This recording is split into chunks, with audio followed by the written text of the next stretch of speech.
Cita-citanya mau jadi apa? Anak 6 tahun, 7 tahun kalau ditanya kira-kira jadi apa? Maaf ya, jadi A, jadi B, jadi C. Anak saya ingin jadi pengusaha salam. Dan ini saya ambil candid, saya ambil biodatanya, saya ambil nyolong, saya scan, terus buat materi ini. Jadi anak saya nggak tahu kalau saya ambil untuk materi. Kalau melihat pasti ngamuk dia. Seperti itu. Next. Nah, tadi yang jualan pernak-pernik tadi rame. Kenapa? Teman-temannya pada beli. Kalau nggak dibeli ini dimusuhin sama anak saya. Monopoli. Itu harus ngancem ya. Iya, kayak seminar ya. Awas nanti hari H harganya naik loh ya. Awas stoknya terbatas loh ya. Jadi harus agak ngancem. Monopoli dia. Nih anak saya juga beberapa saya mendapatkan penghargaan saya ajak, saya undang biar tahu dunia ayahnya itu seperti apa. Ini ada penampakan duduk paling depan lagi ya. Anak saya si Opi. Next. Untuk sharing aja. Udah saya ajak umroh juga ya. Next 2009 kemarin paling kecil. Dan inilah yang terjadi di antara kita selama ini. Bismillahirrahmanirrahim. Innal insana khuliqa halu'a. Sesungguhnya manusia diciptakan bersifat keluh kesah lagi gigir. Nah inilah yang terjadi. Namanya karyawan itu digaji berapa aja pasti kurang. Membuat kita bagaimana kita nyaman bekerja seperti itu dan ada pengalaman. Dengan kejadian seperti inilah saya bisa belajar. Next. Inilah karyawan saya. Mencuri dengan berjamaah. Saya gaji berapapun ternyata tidak mencukupi. Saya kasih fasilitas, saya kasih kendaraan, saya kasih berikan kemudahan dia. Ternyata mereka curang di belakang saya. Saya bawa ke kantor polisi saat itu. Karena sudah kriminal. Dan udah nggak sehat menurut saya. Saya nggak takut. Padahal saya kenal banget dengan orang tuanya mereka, tetangga-tetangga saya semuanya. Nah, seperti itu yang terjadi. Dan bagaimana menyikapinya? Saya pakai program, ya. Oh, andai kegagalan adalah bagaikan hujan, kesuksesan bagaikan matahari, maka kita butuh keduanya untuk bisa melihat pelangi. Saya tidak menganggap bahwa saat itu adalah kegagalan buat saya, tapi adalah pembelajaran buat saya. Saya harus lebih rapi, lebih tertib lagi, ya. Manajemennya, pembukuannya segala macam. Next. Nah, program spiritual company ini yang saya lakukan. Apa sih spiritual company? Nah, ayam bakar Mas Mono ini absennya adalah sholat duha. Tidak duha berarti tidak absen. Tidak absen berarti kami anggap tidak masuk.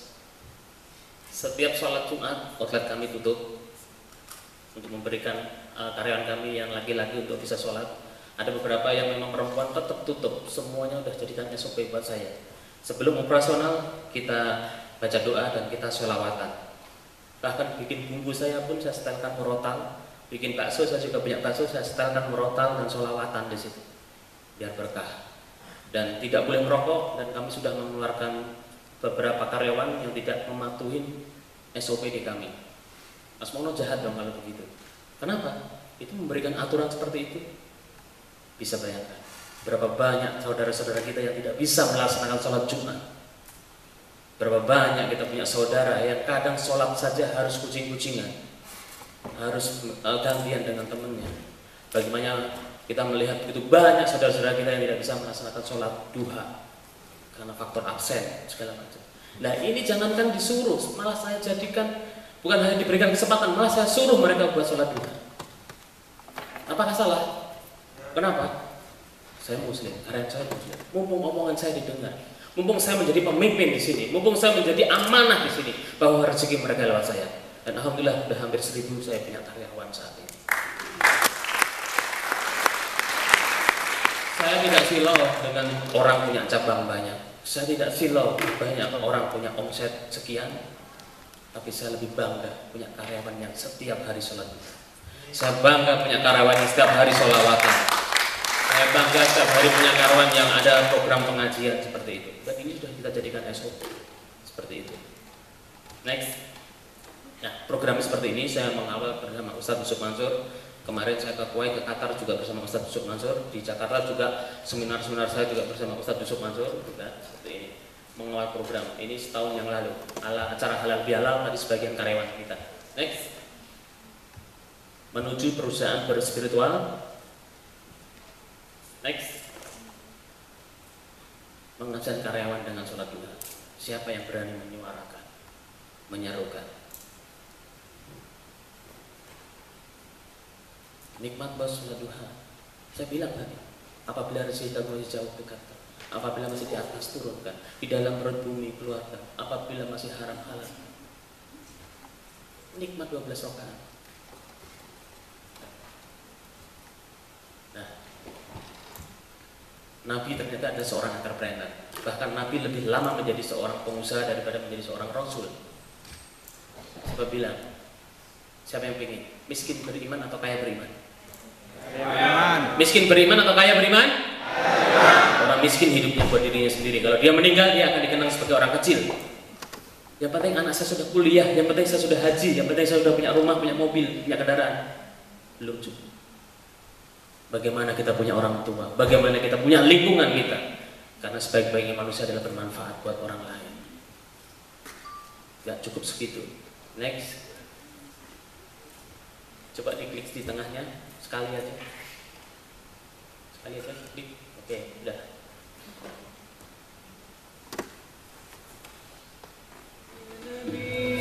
Tolong dimatikan.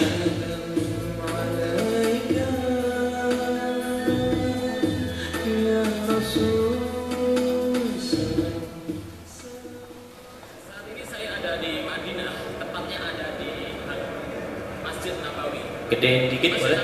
Ini ada makam Rasul Sallallahu Alaihi Wasallam. Hidup adalah pilihan. Menjadi seorang entrepreneur adalah pilihan. Nabi sendiri adalah seorang entrepreneur sejati. Entrepreneur adalah jualan. Nabi adalah seorang pedagang yang utuh. Hari ini saya menunaikan ibadah haji. Kemarin saya menunaikan umroh. Kapan saja saya bisa mengatur waktu saya dengan menjadi seorang entrepreneur. 41 hari saya di sini di tanah suci, saya bisa meninggalkan bisnis saya. Dan kalau saya bisa dan mereka bisa, seharusnya Anda bisa.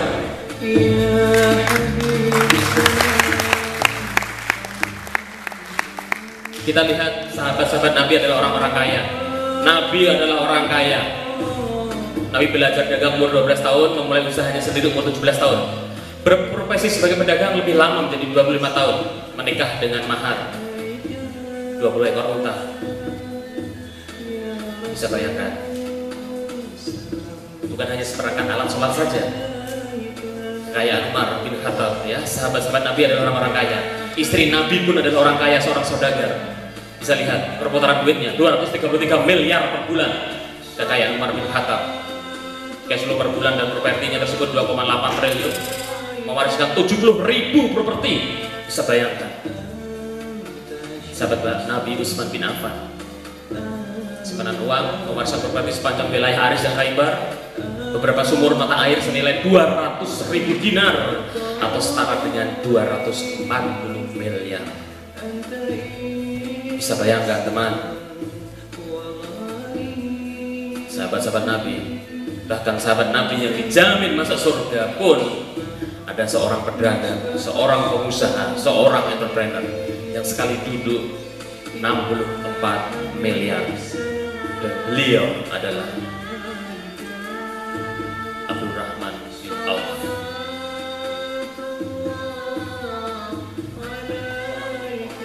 Sekali duduk, sekali berinfak 64 miliar.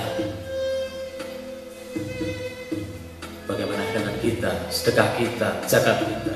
Pada masa Umar bin Khattab 10 tahun bertugas, menuturkan di Yaman sampai kesulitan menemukan seorang miskin yang layak diberikan zakat. Begitu banyak orang-orang kaya saat itu, makmur semuanya. Saya kemarin ke Kuwait, mau sedekah saja susah. Ke Qatar, mau sedekah saja susah. 3 tahun bertugas, ketika hendak membagikan zakat, saya tidak menjumpai seorang miskin pun. Bisa bayangkan. Sudah dicontohkan mereka adalah orang-orang kaya semuanya.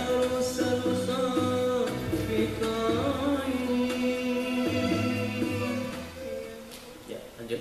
Boleh tepuk tangan teman-teman? Saya pernah diundang di acara TV One. bersama Dirjen Departemen Tenaga Kerja dan Transmigrasi saat itu. Saya sampaikan, jangan bangga dengan Indonesia, bangga dengan mengirim TKI, Tenaga Kerja Indonesia, mengirim TKW, tekan kono wafat. Begitu banyak ya, sampai sana meninggal, dan mereka bangga, pahlawan devisa. Coba kemarin kita melihat bagaimana saudara-saudara kita di Jeddah tidurnya di kolong jembatan. Saya nggak berani tuh nonton seperti itu.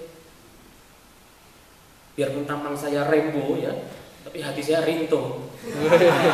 Tampang security, tapi hati Hello Kitty saya. Nggak tega saya lihat seperti itu. Saya sebutkan, jangan bangga dong. Pahlawan devisa, masa pahlawan tidurnya di kolong jembatan? Dan bagaimana kita melihat yang pernah umroh haji? Kalau kita pernah umroh atau haji, kita naik taksi, kita bersuami istri. Kira-kira yang naik taksi duluan siapa? Yang masuk ke dalam taksi siapa duluan? Siapa? Laki-laki. Kenapa? Betul sekali. Dan banyak saudara-saudara kita yang dibunuh sampai diperkosa, dibuang di gurun, yang tidak pernah terekspos sampai sekarang. Apakah bangga kita dengan TKI-TKI seperti itu? Dan saudara-saudara kita yang diperkosa, yang tidak digaji, sampai kemarin saya di Kuwait itu ada yang kabur ke KBRI-nya. Alasannya gimana? Pura-pura buang sampah. Coba kalau taksinya, supir taksinya orang baik ya, terus yang bayarin adalah KBRI-nya di sana. Jujur kemarin saya banyak TKI di sana yang bermasalah, Ustadz juga menyampaikan tausiah di sana. Ada yang bawa anak kecilnya juga, menikah dengan sopirnya segala macam. Saya pernah juga pulang dari luar negeri sana, pas di imigrasi ada seorang ibu menggendong anak kecilnya. Dia bingung, kenapa? Saya di kampung punya anak, punya suami, tapi dia pulang bawa anak juga. Apa pikir mereka bangga semuanya? Apakah seperti itu yang kita sebut dengan pahlawan devisa? Apalagi dengan semangat firman yang telo tadi segala macam. Indonesia ini benar-benar kaya negaranya. Maaf ya, ada pepatah yang mengatakan daripada lebih baik hujan batu di negeri sendiri daripada hujan emas di negeri lain. Filosofinya sampai seperti itu. Oke, next. Nah, kapan sih untuk menjadi seorang pengusaha? Kapan waktu yang tepat untuk memulai? Ya setiap waktu, karena sesungguhnya kita adalah orang yang sangat beruntung karena masih memiliki anugerah terbaik dari Tuhan, yakni waktu. Makanya manfaatkan teman. Tepuk tangan buat teman-teman semuanya. Kalau saya bisa, teman-teman harus bisa. Next, kita percepat. Ya, selamat datang di dunia entrepreneur, dunia yang penuh dengan ketidakpastian, dan itulah seninya. Next. Nah, saya juga punya komunitas Makalar Sedekah.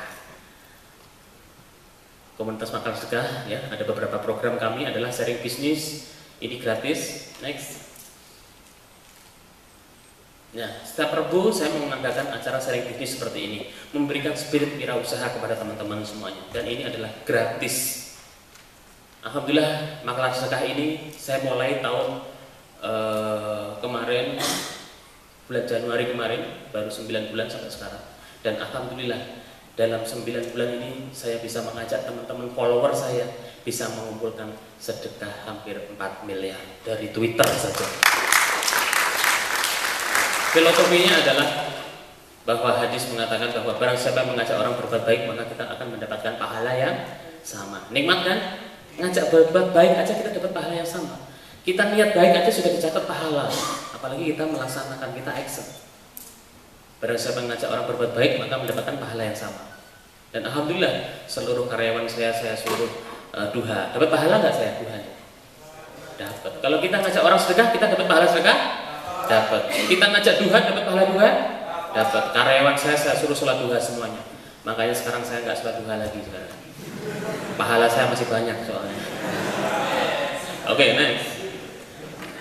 Nah, saya juga punya program wisata bisnis, kunjungan bisnis. Saya juga terinspirasi tadi di sini juga banyak kegiatan-kegiatan juga dari Pak Tugiman tadi ya. Ada sedekahnya juga. Ada apa tadi namanya sedekahnya tadi? Dompet. Ensusei. Itulah ya. Oke, next. Nah, ini kegiatannya seperti ini, kunjungan bisnis.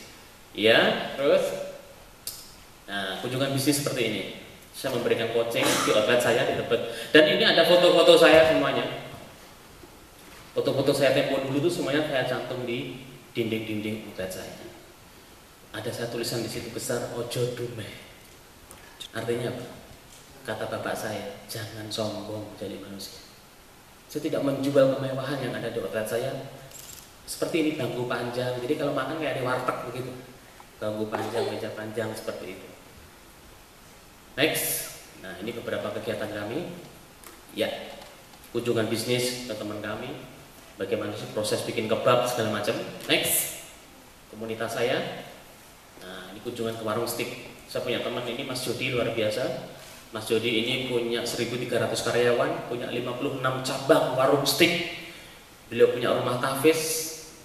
Sebentar lagi bangun pesantren di Sentul juga, di Jogja juga, dan mengabsen karyawan dengan sholat duha juga, dan kemarin juga mengumrohkan karyawannya juga 10 karyawan, dan saya juga ada program juga untuk umroh buat karyawan, dan setiap lebaran haji saya selalu ada program namanya mengkorbankan karyawan saya.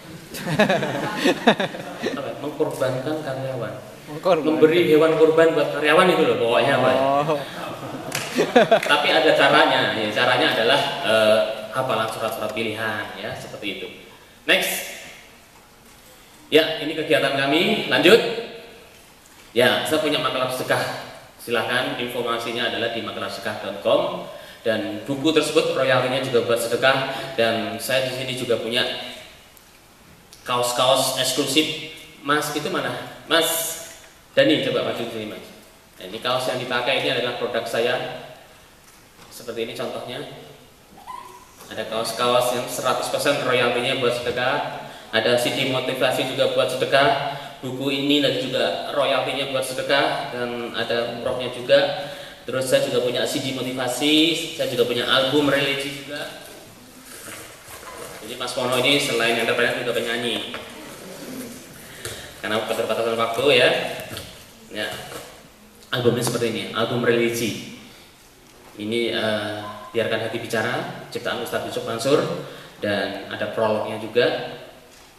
Dan ini juga 100% buat sedekah. Jadi apa kira-kira yang bisa saya maksimalkan diri saya ini buat sedekah? Jadi kalau ditanya, saya sudah gak sibuk ngurusin bisnis, tapi sekarang saya sibuk dengan komunitas baru saya yang baru berusia 9 bulan ini dengan kegiatan spiritual yaitu Makelar Sedekah. Kegiatan saya seperti itu. Buat Mas, ya, thank you. Jadi selain kita bisnis, kita juga punya social planner yang seperti itu. Nah teman, kita lihat gambar-gambar berikut. Next. Program Makelar Sedekah adalah pendidikan, kesehatan, dan sosial, ya, sharing bisnis segala macam. Next. Nah kita juga bikin event kemarin, Jumat Berdarah, ngeri ya, Jumat Berdarah, bekam, donor darah, sunatan massal. Pokoknya berdarah semuanya. Dan seperti ini ada sekitar 250 juta kemarin kita anggarkan. Kita kerjasama dengan badan amal yang ada di Jakarta, ada ACT, terus ada Al Azhar Peduli, ada Rizka, ada PAI Pencipta Anak Yatim. Yang bikin event adalah Makelar Sedekah. Next. Nah, nanti juga untuk yang di Jepang mungkin bisa bersinergi apa yang bisa kita maksimalkan di sini. Saya juga ada program pendidikan beasiswa. Tapi ada syaratnya. Ada syaratnya yaitu ada ketentuannya. Mereka harus siap sholat qobliyah, ba'diyah, sholat tahajud. Ada absennya. Dan syarat satunya adalah itikaf di masjid. Udah masuk ya? Udah masuk ya? Udah masuk ya? Oke, sedikit lagi ya, nggak apa-apa ya? Atau gimana? Saya nggak tahu jadwalnya tadi. Belum. Bener ya, belum ya. Oke, saya kebut. Next, inilah beberapa foto-fotonya kegiatan kami. Next, program Riyadhah selama 40 hari, yaitu qobliyah, ba'diyah, dan itikaf segala macam. Tahajudnya juga. Ini adalah program itikafnya di Masjid Sunda Kelapa di Menteng. Kegiatannya seperti ini. Ini staf saya namanya Indra. Lanjut. Nah, ini ada beberapa program kesehatan teman yang sudah kita cover. Ada target Ibu Endang ini sudah meninggal diabetes kronis. Next. Ini target kami yang di Surabaya sudah meninggal. Agen maklar sedekah di Surabaya ya, punya kanker otak. Next. Firman mana ya Firman? Ya, tolong foto dong. Panitia tolong bisa bantu foto buat dokumentasi nanti kegiatan. Tolong bantu untuk laporan. Dan ini juga selesai dioperasi meninggal karena kepalanya itu bukan isi cairan lagi tapi isinya sudah darah. Teman-teman bisa melihat bagaimana kita bisa menumbuhkan rasa syukur. Coba kalau teman-teman melihat pemandangan seperti ini, apa yang terbersit di benak teman-teman semuanya? Rumah sakit, orang miskin, nggak bisa bayar segala macam. Oke. Dan kami sudah mendapatkan izin untuk mendapatkan foto-foto seperti ini. Next mas. Next sebelumnya, mundur dikit. Nah ini si Yudis ini sudah 5 bulan kita cover biayanya semuanya. Bagaimana dia punya cita-cita saat itu pengen menjadi santri yang hafiz Quran. Dan saat itu kita belikan juga keinginan beliau yaitu murotal dan Al-Quran buat dia. Playernya sudah kita belikan. Dia pengen menjadi santri yang hafiz. Seperti ini 5 bulan kita kawal sampai beliau meninggal. Next. Nah ini target kesehatan tumor mulut ya. Di saat masih sehat dikawal juga. Dan beliau ini sudah meninggal. Next. Inilah bagian dari program-program maklar sedekah. Jadi sebelum kita kawal, kita juga lakukan pendekatan seperti ini. Kita silaturahim, kita tanya-tanya, kita ada kriteria seperti apa yang kira-kira bisa kita bantu seperti itu. Next. Kalau tadi juga di Jepang juga diadakan kriteria ya. Kalau dia prestasinya nggak bagus, beasiswanya juga hilang seperti itu. Nah kemarin saya juga bikin event. Ustadz Yusuf Mansur juga hadir acara sawalan kemarin. Saya bikin seminar amal 100% buat sedekah. Next. Dan akhirnya terkumpul ada 53 juta saat itu dan beberapa aksesoris, ada beberapa handphone dan orang sudah meniatkan dirinya untuk sedekah. Ada sedekah omset 2,5 juta. Sudah diamplopin, sudah diplastikin, mereka sudah niat. Ternyata sedekah bukan hanya faktor kewajiban tapi sudah jadi kebutuhan buat mereka. Next. Nah ini di Jogja kemarin Ustadz Yusuf Mansur juga hadir dan di acara ini terkumpul komitmen sebesar 5 miliar alhamdulillah. Next. Nah untuk tanggal 18 Oktober kami juga akan seminar maklar sedekah bersama Ustadz Yusuf Mansur juga. Kita bikin event duet maut ya, pengusaha ini Mas Jody yang tadi punya warung steak yang 1 bulan sedekahnya 1 miliar. Boleh dong kita ngiri? Boleh nggak? Boleh? Boleh. Ngiri keberkahan orang lain boleh. Kesuksesan orang lain boleh ngiri. Kalau dia bisa kenapa kita belum? Seperti itu. Yang nggak boleh kan sirik. Ya, seperti itu. Boleh untuk memotivasi diri boleh. Saya juga senang melihat beliau sukses seperti itu. Next. Nah, saya juga punya program nanti rezeki diantar tadi yang saya sebutkan di sini. Nanti panitia bisa dibantu apabila ada yang minat untuk menjual umroh Mei 2013 memberikan kesempatan ada program umroh seperti ini. Next. Nah, tentang rezeki diantar. Apa sih makna rezeki diantar? Di buku saya ini, saya punya handphone hilang bisa balik lagi. Saya punya mobil mewah datang sendiri ke saya. Saya kemarin baru umroh 4 bulan yang lalu, umroh gak bayar, dapat pahala. Saya nangis waktu itu di pesawat. Ya Allah, orang pengen umroh aja susah, harus nabung sekian tahun, nunggu waktu, belum tentu kesehatannya bisa terjamin. Tapi saya bisa mudah, bisa umroh lagi, nomplok lagi. Ternyata nggak sampai situ teman, bisa lihat di sini. Bisa umroh gratis saja sudah anugerah buat saya. Ternyata saya begitu mau naik pesawat ditanya lagi, Mas ada perubahan nih. Kenapa? Mas Mono pindah tempat duduk. Kemana? Ke kelas first class. Bisa lihat. Inilah kemudahan yang saya peroleh.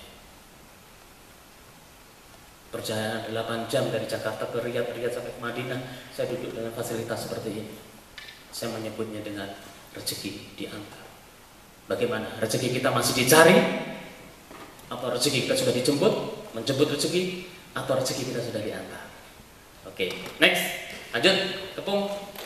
Ya, teman-teman, apa yang ada di benak teman-teman semuanya? Kalau melihat gambar ini, begitu nikmatnya kita tiduran di Masjid Nabawi, adem sekali AC-nya di setiap sudut tiang-tiang, sajadahnya begitu empuk. Apalagi sholat di sana pahalanya dikalikan 1000 kali lipat. Ada sajadah panjang Terbentang, dari hanya ada satu yang bisa mengalahkannya, yaitu sholat di Masjidil Haram. Pahalanya dikalikan 1000 kali lipat. Belum lagi kalau kita sholat berjamaah, teman. Belum lagi kalau kita hanya berniat untuk itikaf di dalam masjid. Dengan melihat Ka'bah saja kita mendapatkan 10 keberkahan. Kapan lagi kita bisa datang ke sana? Kita duduk di tiang sambil beritikaf, membaca Quran, menyaksikan orang-orang sedang tawaf. Kapan lagi? Belum lagi pahala sholat-sholat sunnah yang lain. Belum tahiyatul masjid. Meskipun tahiyatul masjid tidak ada, dengan niat itikaf itu sudah cukup. Bagaimana dengan duha kita, sholat qobliyah kita, ba'diyah kita, sholat tahajud kita di sana, sholat hajat di sana. Alangkah nikmatnya. Cari duit gak ada habisnya. Sampai kapan kita mencari duit? Sudah terbaik yang kita berikan kepada orang tua kita hari ini. Sudah terbaik, sudah menyapakah kita hari ini? Saat ini ibu saya ada di rumah. Saya bangga, kemarin juga mengantar ibu. Ibu saya mengantar saya ke bandara, ada firman melihat, dapat penghargaan, ibu saya juga saya ajak. Alangkah nikmatnya sebagai sholat. Saya berdoa diaminkan oleh ibu saya, ada anak saya dan ada istri saya di belakang saya. Karena Allah, maukah kamu kutunjukkan, maukah kamu kutunjukkan dosa yang paling besar? Dosa yang paling besar adalah menyekutukan Allah dan berani kepada orang tua. Ya, berani kepada orang tua. Dan bahkan ridho Allah pun tergantung dari ridho orang tua kita. Ridho Allah tergantung dari ridho orang tua kita. Kapan kita mengajak ibu kita, orang tua kita untuk pergi umroh dan haji? Alhamdulillah saya badalkan almarhum bapak saya. Saya masih bersyukur. Saya masih dikasih panjang umur, bisa bermanfaat. Saya seperti sekarang, ibu saya masih bisa melihat. Saya sudah badalkan mertua saya. Saya ajak umroh kakak saya, kemarin baru pulang umroh. Saya karyawan saya ajak umroh. Saya juga ada program umroh buat karyawan lagi. Saya pengen semakin banyak karyawan saya yang saya bisa umrohkan. Kalau saya umroh, pahalanya buat saya. Kalau saya umroh karyawan dapat pahala, insya Allah saya juga dapat. Saya korban buat saya, pahala buat saya. Dengan saya punya program korban buat karyawan dapat pahala saya juga. Nikmat bukan?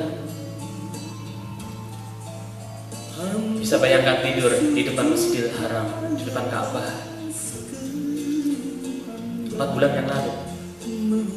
4 bulan yang